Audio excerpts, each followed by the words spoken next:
अमोएबा unicellular यानी हिकु sale जो ठहियलु आहे। अमोएबा फ्रेश वाटर वारो जानदार आहे। हीउ बीठल पाणी में रहंदो आहे।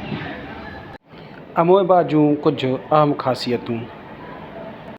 अमोएबा जो साइटोप्लाज़म।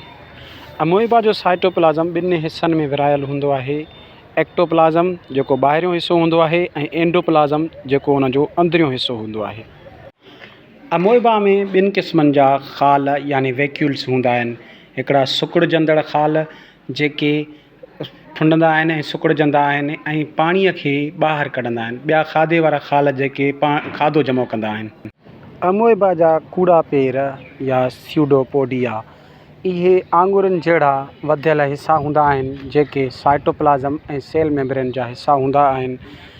कूड़ा पेर आरज़ी हूंदा आहिनि। इहे खाधो पकड़ण ऐं चुरपुर करण में अमोएबा जी मदद कंदा आहिनि।